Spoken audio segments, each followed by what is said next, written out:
welcome to the podcast, Can You Take My Shift? Your favorite coworkers are off the clock and back for another episode.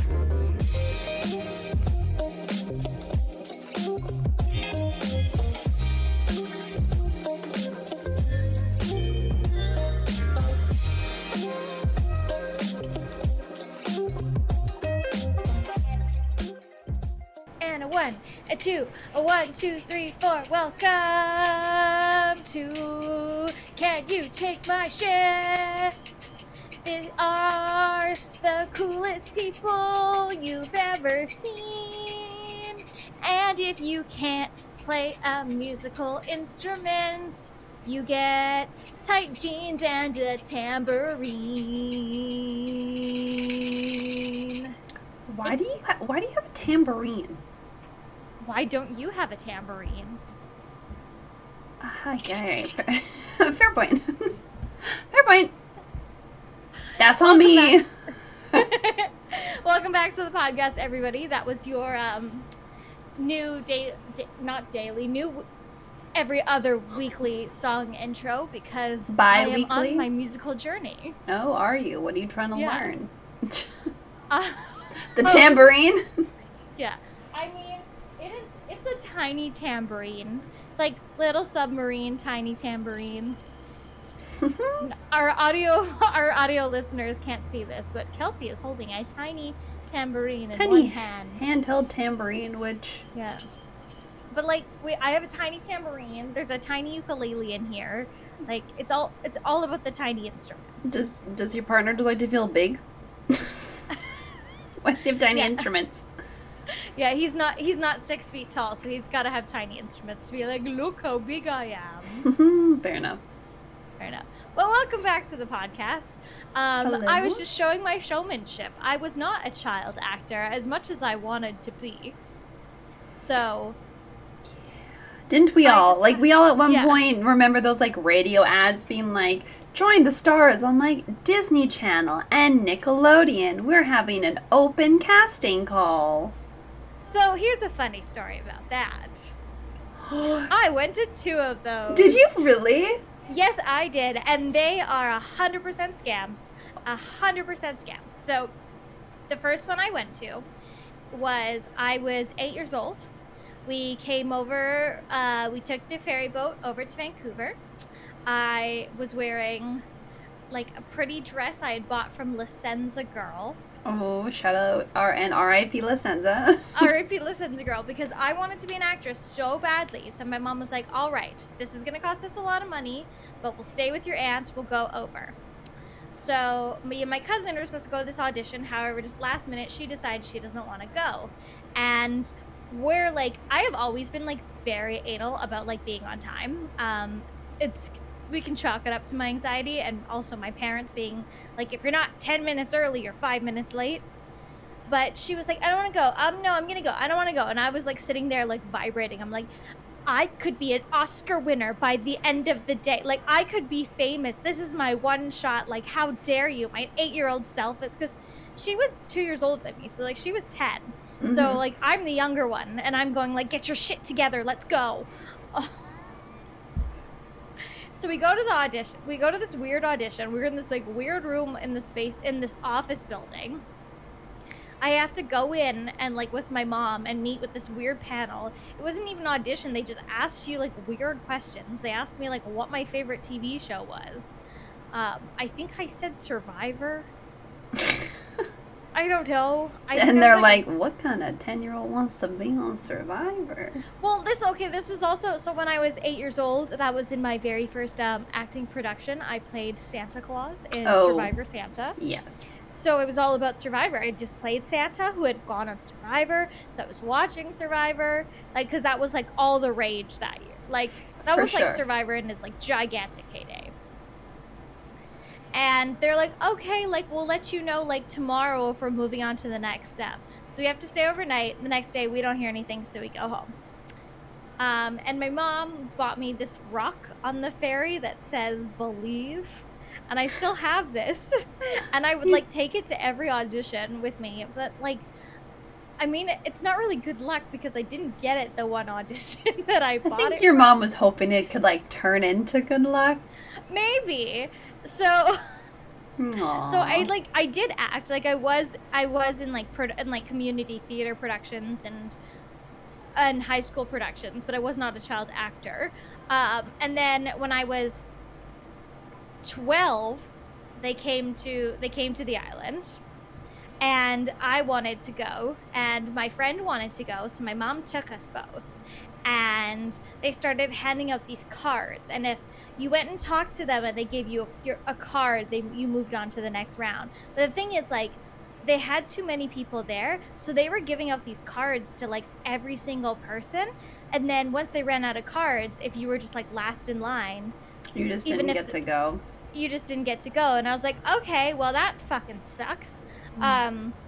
Again, guess I'm not getting my big break. Yeah. But I knew a girl who I acted with who got one of those cards, and they basically wanted you to go down to this, like, convention center in Seattle where you would meet with a bunch of agents, and they all told her, oh, like, you've got a good look, but unless you move to America, we're not working with you. So, like, it was a giant waste of money for her. For sure. Yeah. And, like, they're 100% scams, because they were also saying, like, they're like, oh, we're, like, casting for That's So Raven. And I was like, I'm pretty sure That's So Raven, like, had ended. Trying to just hope that, like, they don't even, like, pay attention. Yeah, because I remember the second one, they're like, Sweet Life of Zach and Cody. And I was like, that's ended. I think it's, like, Sweet Life on Deck now. God, they can't even scam correctly. Yeah, and their big one was they would tote out, like, for the second one, they toted out, like, Nina Dobrev, that they discovered her. And I was like, well, she was, like, on Degrassi. And you didn't discover her for the Vampire Diaries. She was literally on Degrassi first. Because they acted like they plucked her out of obscurity for Vampire Diaries. I was like, no, she fully was on Degrassi. Yeah. Just like Drake, when he goes, oh, he started from the bottom. Bitch, you were on Degrassi. Started from Degrassi. Yeah, like, we all know you as Jimmy, you got shot, you were in a wheelchair. Like I know my Degrassi history, like, as a proud Canadian. It's funny because those, like, child scam actor things are still around. Oh, yes. And I remember this actually happened, like, when Clef and I were in Edmonton. We were just walking around the mall, and I don't think they were, like, fully paying attention to what was going on. But I saw they had just, like, one of those, like, tables with, like, people there, like, with all the different, like, headshots, like, trying to, like, recruit people. And there was, like, three people, like, sitting down at this table, like, trying to, like, sell. Yeah. And I just remember we were walking past the table, and there was this, like, elderly lady just, like, looking at the photos. And I don't think the elderly lady could, like, speak a lot of English. Like, she was just looking for, like, as it was, like, something to look at in the mall. She was bored. Yeah, she was bored, so she was just looking at it, and we just happened to be, like, walking by at the same time she was looking, and this, like, teenage boy who was sitting behind the table goes, "Are you interested in acting?" To the old lady? To the old lady. And I was just like, I'm like, I understand you're here to do your job, but I don't think she's here to be interested in acting. I just think she's passing time. Also, okay, it is so hard to get an agent as someone who tried for years to get one. And I got shot down by for multiple different reasons. Sadly, it never was anything to do with my talent. It was always to do with the way I looked. One I got multiple times was, like, you seem really great, because I could, like, this is also why I gave up on cover letters, because I wrote the best cover letter of my life to an acting agent, and she literally responded, this is the best cover letter I've ever written. Unfortunately, I have a girl on my roster who looks exactly like you. So I can't take you, because then they're just competing for roles. When you're an agent, you want your roster to have a little bit of everything, right? Yeah, which makes sense. Yeah, because as an actor, you'll find when you go out for roles, you look around and you're like, everyone in this room looks exactly like me. Like, it's you know, when you think, like, I've never had an original thought in my life. Yeah. Because I've been in a room where I was surrounded, and I was like, holy shit, like, everybody here is a short, white, brown-haired woman. And, like, I went through a period in college where I bleached my hair, like, bleach blonde, because I was sick of people, like, getting me and these two other girls mixed up. Yeah, makes sense. It was bad. It was bad, and I'll never do it again because my hair was falling out. That's why I wear wigs, because if I want to be a blonde, I slap on a wig, or else my hair will fall out. Yeah, Kelsey cannot handle the bleach. No, I cannot. And other agents, like, one I got was, like, I got You're Too Fat from one agent, because he's like, I primarily cast beer commercials, and we're looking for tall, attractive, thin women. And I was like, okay, you could have just said no, but thanks. I understand where he was coming from, but yeah, like, you don't have to be rude about it. Yeah, like, I didn't need like your excuse. You could have just been like, oh, sorry, like, I don't have, I don't know, like, I don't have space for someone who looks like you on my roster, whatever. And then, what was another reason I got turned down? Or just they never responded. But, like, that's whatever. But it is hard to get an agent, so anyone who just, like, preys upon you in a mall, no. Unfortunately, that is not how becoming an actor works. As much as we wish. It is not. Yeah. And when I was in acting school, they literally had to have because we took a business class every Monday, and, like, somebody from casting literally came to talk to us on how to avoid scams. And, like, of course, the adult industry, like the adult entertainment industry, preys upon young people, especially young people in acting school, because they want to make it big. And it's like, the old joke about the casting couch. Yeah. Yeah, but they literally sat us down, like, and they, like, showed us all the signs of basically, like, if you like, if this sounds like this and this, like, do not apply to this, because there's, like, websites where people can post that they're looking for actors for, like, open auditions, and, like, how to tell when it's legitimate, when it's a scam, or when it is porn. Yeah. Oh, God. Oh, yeah, the acting industry is seedy as hell. And why we're talking about today is because, like, I can only give my limited experience Yes. of stage, film, and TV, because my filmography is limited to one episode on a TV show and one indie movie.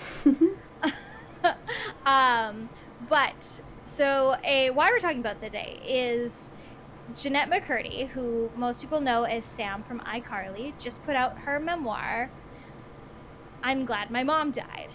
And this book has the entire internet talking, and also brings us to a larger aspect of it, which is the victims of child actors. Yes.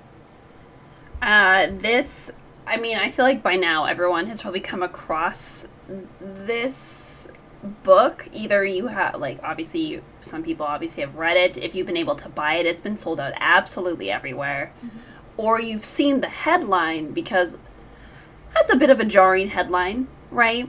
Like, oh no, the title is fantastic, but jarring as hell. Yeah, and I know when the book, like, was being announced and she was doing press, she was getting a lot of hate for the title of the book, being like, what makes you think it's okay for you to, like, call it? Like, even though you had issues with your parents, like, you shouldn't be calling your book that. But I remember I came across this TikTok of this guy, and he's like, I had a wonderful relationship with my parents. I still do. But I also have something called empathy for people. And I think that's obviously, wow, people on the internet don't have empathy. Big shocker. But he's literally like, this was her experience, and her mom treated her terribly. So this is how she's reacting. And if you don't like it, you don't have to read the book. No one is forcing you to read the book. No one's forcing you to share your opinion on someone else's life. But you did not live her experiences. So, like, have a little bit of empathy. Like, I remember when I saw the title and she's literally, posing with, like, a jar of, like, ashes. I was like, Jesus. Oh, no, yeah, she's posing with the urn with a big smile on her face. Yeah. And, like, she, like, it looks like pure joy. And the thing is, so what? That's the title. Like, just because you have a good relationship with your mother, shocker, not everybody does. Yeah. Some, like, just because someone's a mother, does not mean that they are a good mother. Yeah. Children have been murdered by their mothers. Yep. Like, children are constantly abused by their parents, Yep. abandoned by their parents, Yep. murdered by their parents. Like, just because something popped out of you doesn't mean that you're automatically going to love it and be the best possible person to raise it. I am a firm believer that not everyone should be allowed to have children. Yeah. Because some people, I have seen some people, and because, you know, especially working in the theme park, you see so much bad parenting every single day, and you're like, who let you have this child? Yeah. And so, like, her mother was so abusive to her. Yep. And her mother forced her into acting. Her mother gave her an eating disorder. She was the breadwinner for the family. Like, they forced her to make all the money for the family. Yep. She has so many psychological problems and trauma due to this woman. And then you can't be mad at her when she's happy when her mother died. Like, to be honest, if my abuser died, I wouldn't be like writing a book about it, but I'm not going to shed a single tear. Yeah, it's one of those things where it becomes, like, freeing in a sense, especially if you've spent your whole life having to, like, give and give and give and give and give for somebody. You know, I think there was, like, an excerpt from her book where, I guess this might be a little bit of, like, a slight, like, trigger warning if you're not good with, like, eating disorder kind of things. But I remember, I think she talked about this too. I saw in an interview where, like, because her mom had cancer, I believe. Yeah, and I believe cancer. Yeah, and so on, like, her mother's deathbed, she was just, like, talking to her mom about, like, how much, like, she wasn't eating or how much, like, weight that she had lost, just to be like, are you, like, proud of me? Are you proud that I've, like, done this now? Mm-hmm. And I'm like, I could not imagine that being, like, the thing that's most important on somebody's deathbed. There is no way that should be the most important thing. Mm-hmm. So, and this brings up, like, a wider conversation as more and more people are. So, I really want to read her book. I'm like, I really want the physical book, but I am contemplating buying the ebook just so I can read it, because it's literally sold out everywhere, and I've read a bunch of, like, excerpts that she's put out, because it was actually originally a one-woman play that got adapted into a book. Oh. Yeah. So one other thing she talks about is, like, the creator. She calls him the creator in the book, how the creator was abusive to her and was manipulative, and the creator is, of course, Dan Schneider. Now, a little bit of history. So Dan Schneider was the creator of he was, like, the creator and showrunner of, like, Nickelodeon's heyday shows. Like, so from, like, all that, Amanda Show, Drake and Josh, iCarly, Zoe 101, Victorious, and then after Victorious, I think he had 2 other shows before they cut ties with him. Yeah, like, if you watched a Nickelodeon show growing up, it was most likely a Dan Schneider show. I remember every episode of, like, Nickelodeon ending with, like, that oven opening. I think that was, like, his, like, production shtick. Yeah. So, and Dan Schneider is a disgusting human being. This man is a sexual predator. He is a pervert. He is, like, he is scum of the human earth. Like, and so I was watching a documentary on him today by a YouTuber I really like. What is her name? So I don't. So it's Cruel World Happy Mind. She does deep dives into things. And she has a really good video she posted this month called A Nickelodeon Nightmare, The Allegations of Dan Schneider. And if you want to watch it, you definitely should watch it. Like, I fully suggest. It is so good, but also so, like, this man is disgusting. He's not a good man. These allegations about him have been, like, going on for years. They're just, like, coming to more and more attention due to Jennette's book. And, like, we look at child stars and child actors, and, you know, like, there's always been, like, the curse of the child star, right? Going back to, like, all the way to Drew Barrymore. You know, Drew Barrymore became famous because of E.T., and then when she was smoking and drinking in clubs at 14 and addicted to drugs. Yeah. And, like, where she is now, like, that video of her crying in the rain that she posted, like, everyone was like, I'm so proud of you, because she literally, like, her life had ended when she was a teenager and the amount of drugs she was doing. Yeah, but she was able to kind of get help and turn things around, which is not, like, a reality for all children's stars, but I'm happy it was for her. Mm-hmm. And that's the thing, is because when children are so young, they're so vulnerable, and, like, now we are getting more laws for child actors, and there's all these laws, but there's still not enough. And then with the rise of social media platforms, YouTube and TikTok, there is no laws in child protection for, like, these parents who have these YouTube channels of, like, you know, like, the biggest one, Ryan's Toys Review, like, that money, none of that could be going to him. Like, his parents say they're, like, I don't know, putting away money in a trust or like college funds, but legally there's no laws that say they have to do that. Mm-hmm. Yeah, it's a very, like, tricky subject, and I think it was kind of like the internet, like, and, like, that kind of, like, went too fast before everything else, and I feel a lot of the times, like, those families, like, just end up, like, falling apart. Like, was it, like, the Ace family? They were really, really big for a while. I've never been a huge fan of, like, family vlogs. Like, I think the one I watched for a while was, like, Shay Carl, like, way, way, way back in, like, 2012, and then, like, everything happened, and he fell off, and he's actually, like, a pretty terrible person. Yeah. And that's the thing, like, I think in 5-10 years, we're going to see all these YouTube videos of, you know, I was a child of a family channel, and, like, my parents exploited me, or, like, there's no money, and now, like, because some parents have, like, shared some incredibly private things about their children, and for you to have that on the internet, like, as a child. So because there was a video literally about this girl posted, like, oh, getting her first period. Like, I'm sorry, I'm not going to want that as an adult of my parents posting that. No, you can keep that as a home video, that's fine. Because some parents do that, but no. And then these parents go, oh, they want to be in videos. Like, really, do they want to, or have you just coerced them? Yeah.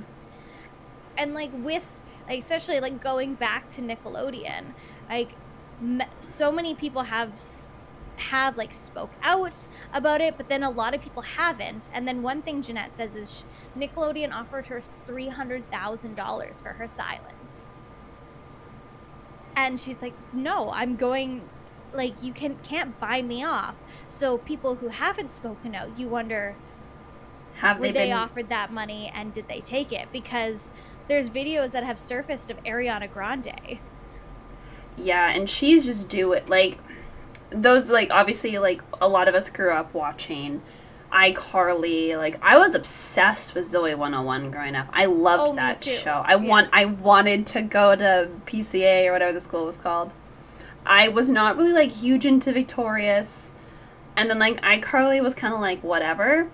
But you go back and, like, you watch these weird clips, and, like, the ones that have come out with, like, Ariana Grande are so creepy. Like, there's ones of her, like, sucking her toes. There's ones of her, like, leaning over a bed, like, trying to drink water, but she's, like, purposely, like, spilling it, like, all over her face and, like, laughing.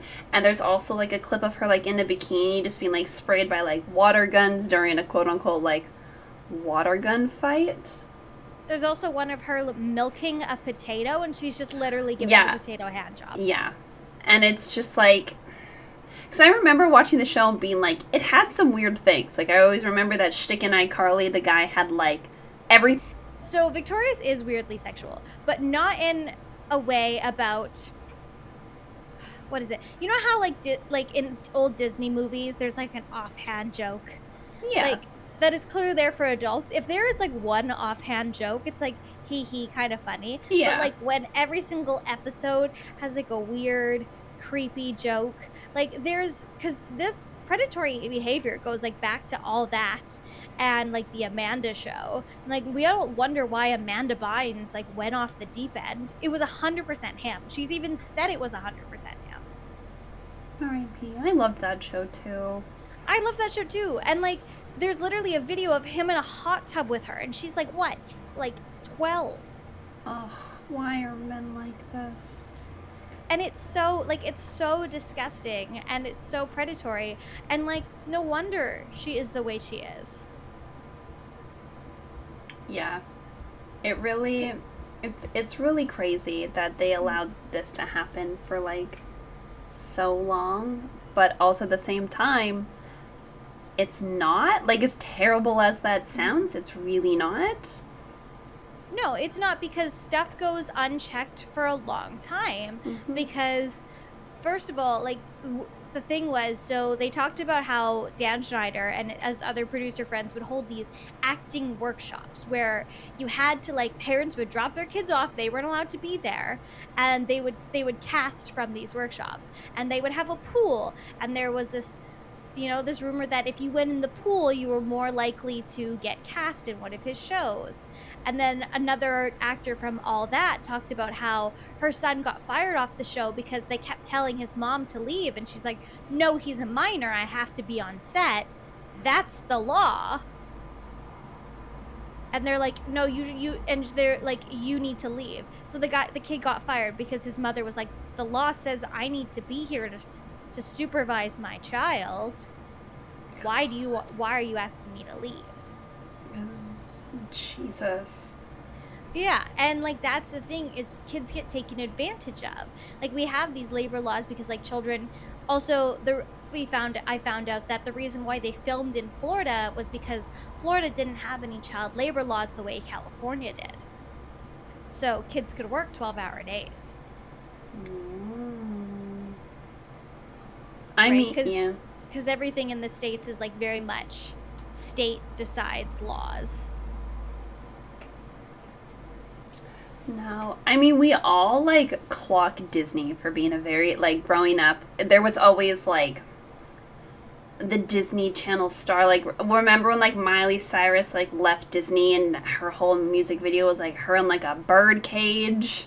Oh, yeah, doing, that like, Can't Be Tamed. Yeah, Can't Be Tamed, and we're all like, oh my gosh, she's gone crazy. And, like, the same thing kind of happened with Hilary Duff. Like, their music just got, like, a little bit, like, raunchier.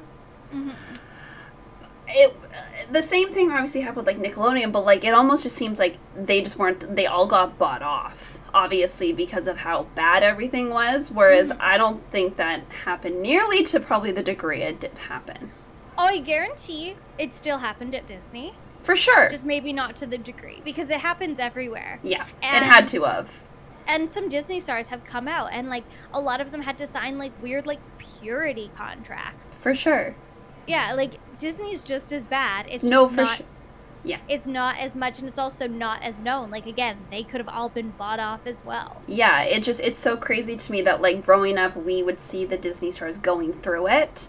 Mm-hmm. And so a lot of people were like, okay, they're growing up. But we heard nothing at all from the Nickelodeon people until, like, now, even. Yeah. Like, Jennette kind of disappeared, and then she, like, made some weird vines back in the day. But, like, yeah. You didn't hear anything about Miranda. No. No, and then, like, Ariana Grande shot to, like, superstardom. Yes. She was, like, the only one Mm-hmm. Everyone else from Nickelodeon kind of just died off. Not like, or like are starting to get more famous now, and it's like internet fame, and then also now, like, because of the book. And it also sucks because a lot of the, like, some people are even, like, blaming, like, Miranda Cosgrove, being like, well, if you saw this happening, why didn't you do anything? And Jennette's even, like, said in her book, being like, it's not Miranda's fault. We were both going through, like, trauma at the time. And so, like, you can't blame a minor for not standing up for somebody. You can't. It's not their responsibility. And, like, she talks about Miranda, because, like, her and Miranda, she wasn't allowed to be friends with Miranda at first, because her mother wouldn't let her.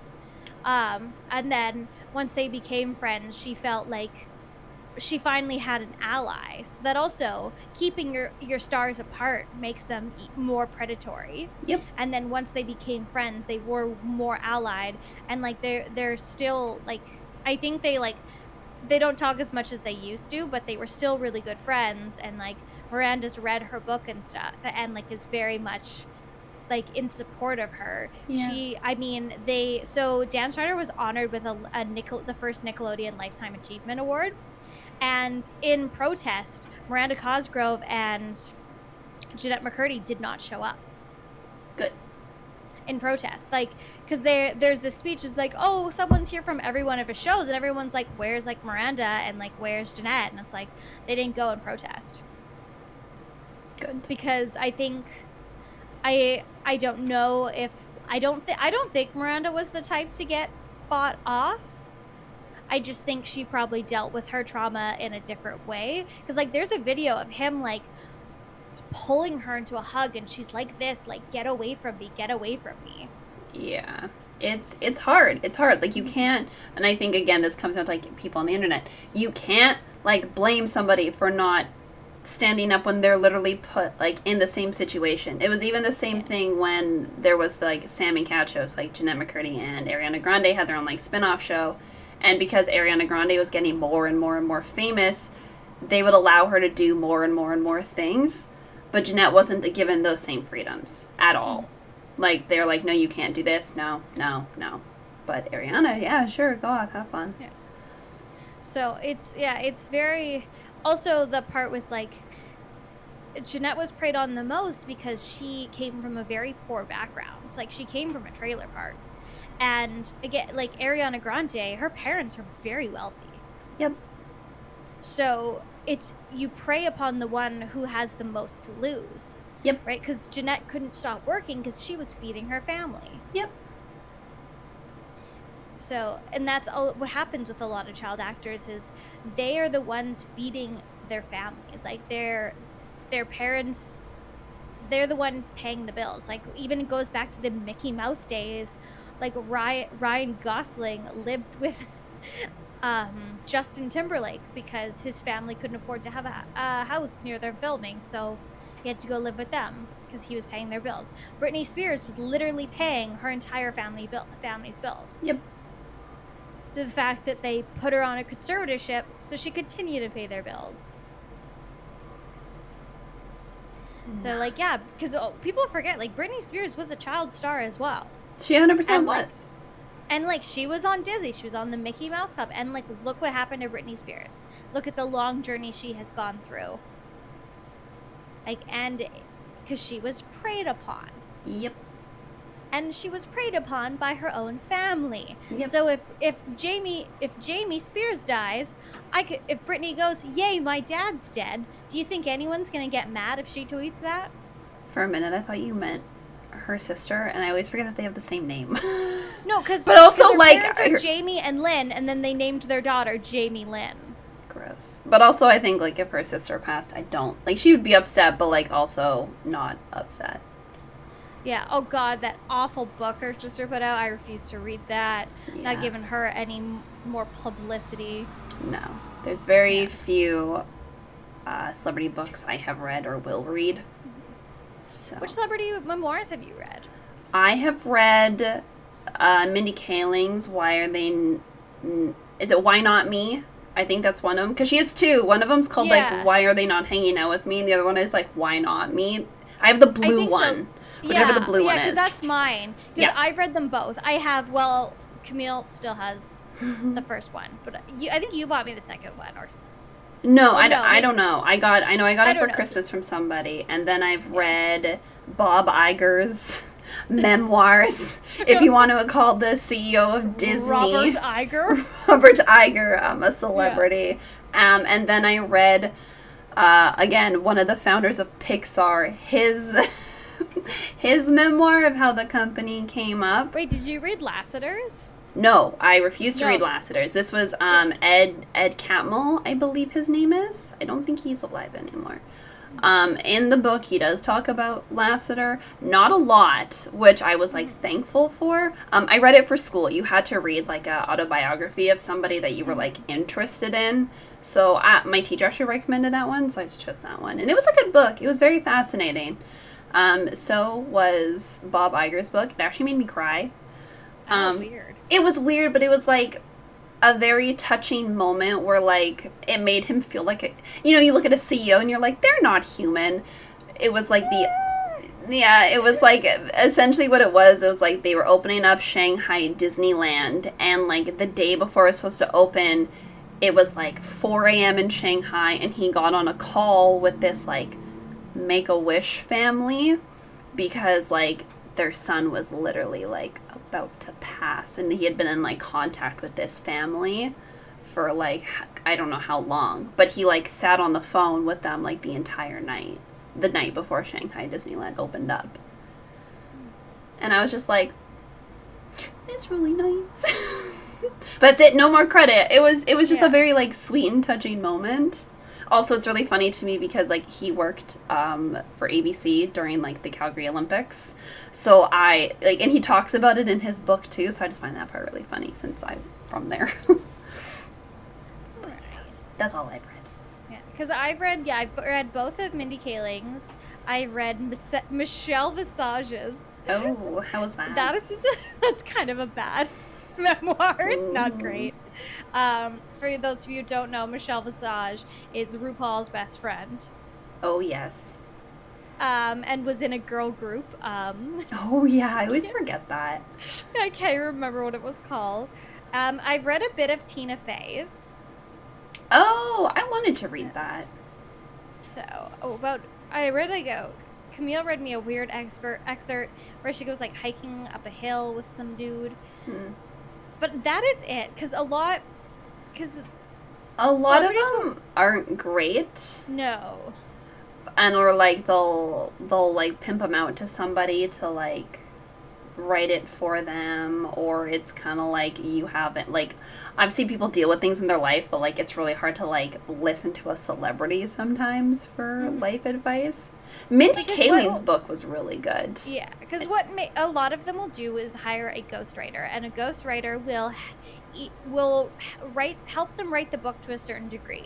Some ghostwriters will basically write the entire book for them. Some will write only a little bit, because also you'll work with an editor, and depending on what kind of editor, do you want an editor who is just kind of fixing, like, paragraphs and grammar and stuff, or do you want an editor who's completely restructuring your memoir? Yeah. That's kind of what happened with Jennette McCurdy's book, is she worked with an editor to restructure her memoir from a one-woman play into more of an essay-style book. Yeah, which I think is how it should be done. Like, if you're going to write a memoir, you want it to be about you, right? Like, that's like the whole point. So, and a lot of them, because I remember my sister had Miley Cyrus's Miles to Go. Oh. Yeah. And that one was 100% ghost written. Oh, those, like, unofficial, like, official biographies. Yeah.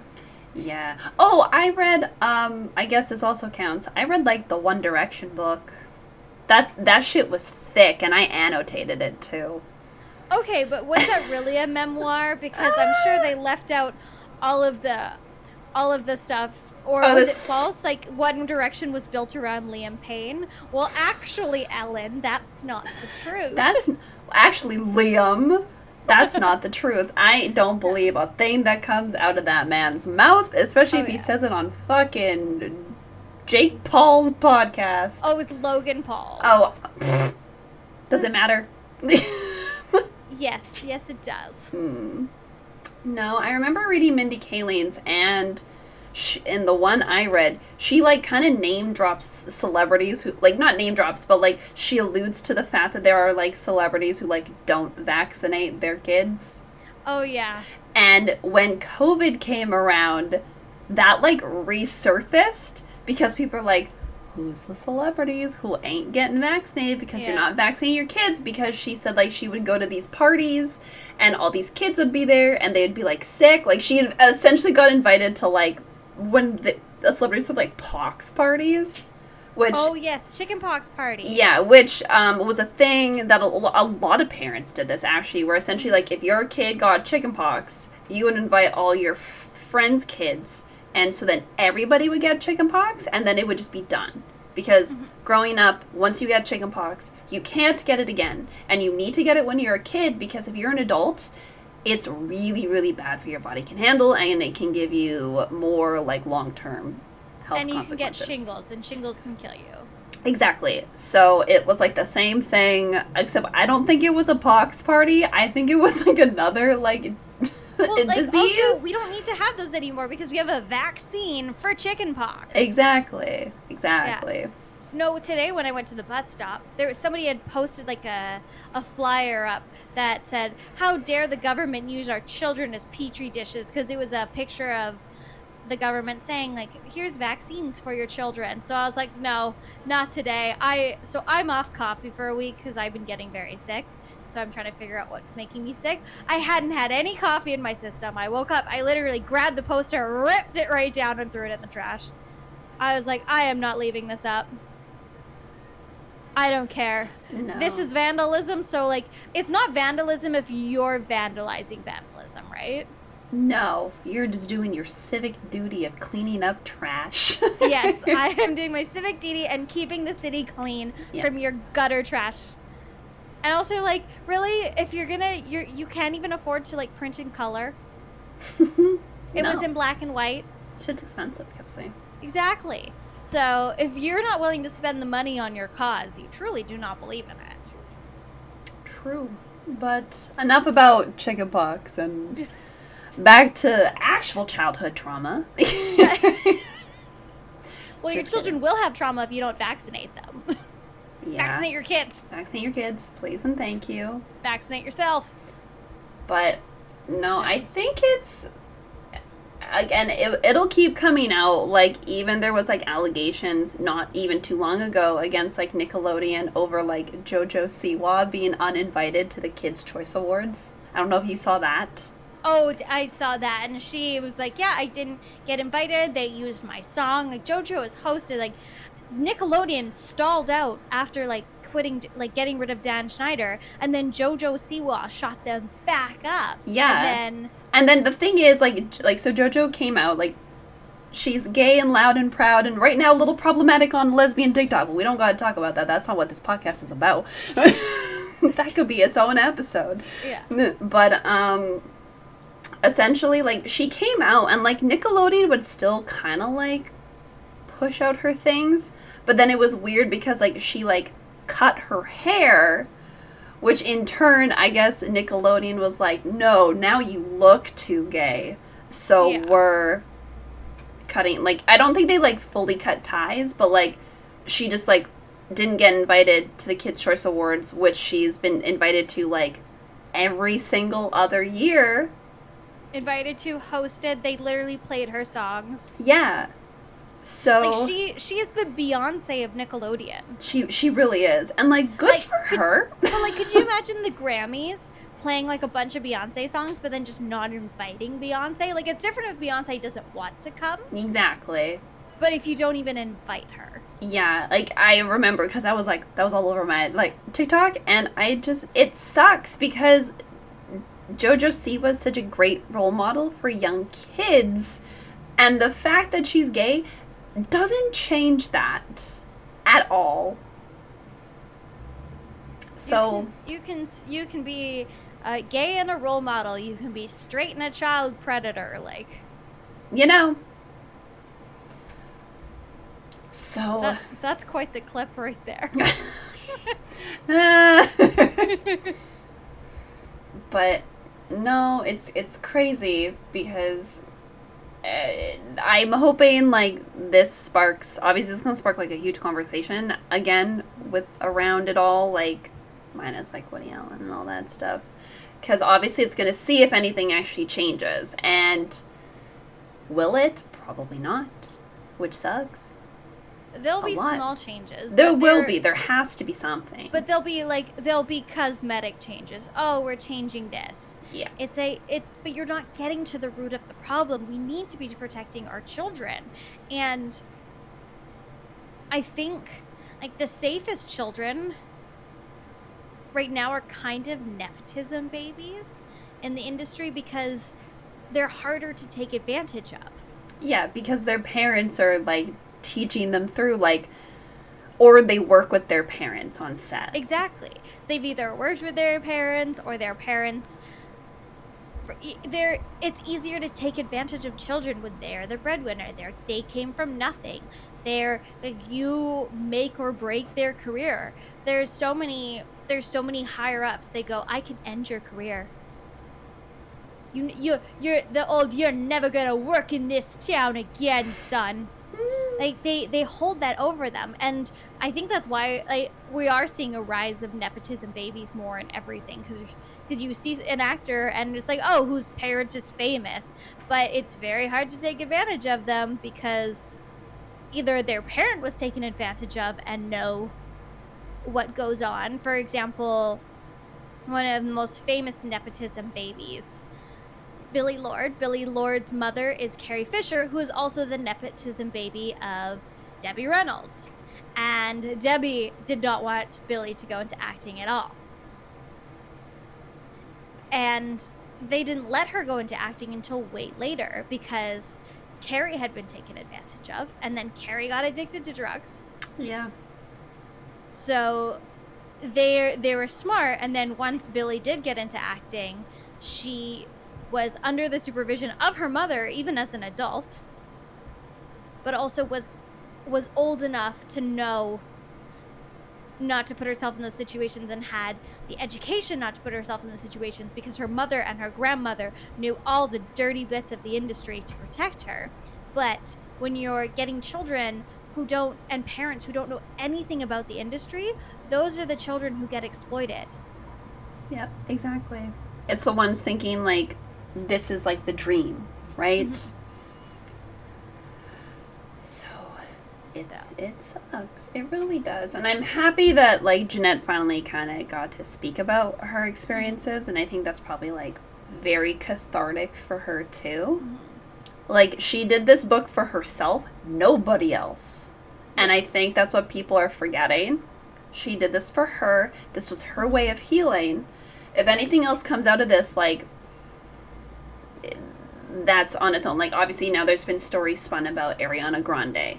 And then there's been stories spun about, like, the rest of the cast, which is not Jennette's fault. She was involved in these. These are her experiences that she's sharing. And just now they're being brought to light. Yeah.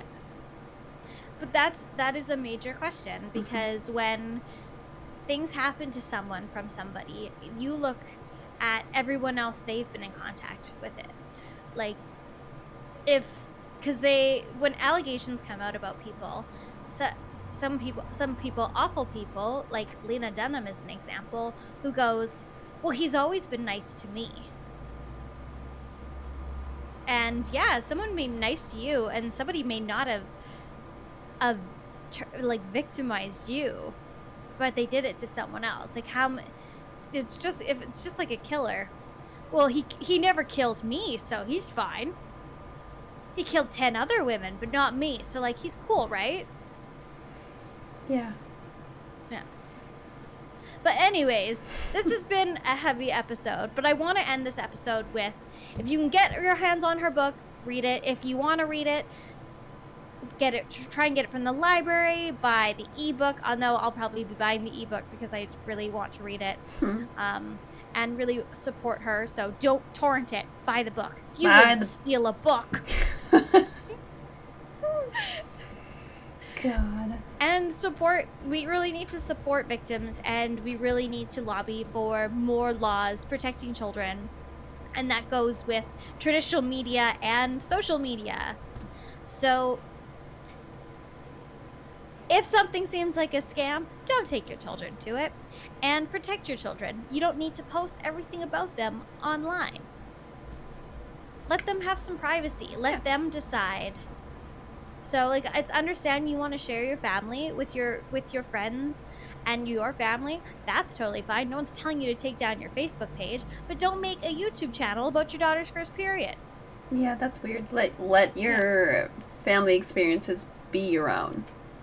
Like, lots of us have very embarrassing family videos that will one day be shown at our wedding, and that is the only place they should be shown. Exactly. That is it. That is all. That's the only place. You don't need the internet to see me walking around naked with just rain boots on. See, I don't even think my family wants to see that at a wedding. I don't know. No, I was snow boots, not rain boots. So I was rain boots. Yeah. But anyways, thank you everybody so much for listening. I think it's time to give us the outro, Amy. Oh, I get a little jingle. That's great. Yeah, I gotta lead you in. And a 1, a 2, a 1, 2, 3. The funny thing is, though, is probably the music will start before the outro even will. Just the way that the outro works. But anyway, thank you guys so much for listening to this episode. Remember, you can catch us live the 1st and 3rd Thursdays of the month on Twitch, and then the episodes come out on so many different streaming platforms the 2nd and 4th Monday on every month. You can follow us on Twitter at CYTMS Podcast, and you can follow us at Can You Take My Shift on Instagram, Facebook, and YouTube. On YouTube is also where you can watch the uploads of the videos every other week, in case you miss our faces and just want to watch them there again. You can listen to us on Spotify, Apple Music, Google Podcasts, Anchor. Basically, wherever you can find podcasts, you can find us. You can find Kelsey at Kelsey Peets on Instagram and Twitter and TikTok. And on Twitch, she's at Bolin_KP. You can find me at Shelly Amy on Instagram, Twitter, and Twitch. I think I got them all. Right? Yeah, I think you're good. I think that was pretty good. Perfect. Well, and that's everything. Until next week, Kelsey, can you take my shift? No, because I'm not going to show my feet to the internet. So I do have to work a normal job. I mean, the feet market is really saturated right now. True. So, I mean, here's some Diddy Kong feet. There you go. For our audio listeners, Kelsey is holding up Diddy Kong and showing off his little monkey paws. Beautiful. Your call has been forwarded to an automatic voice message system.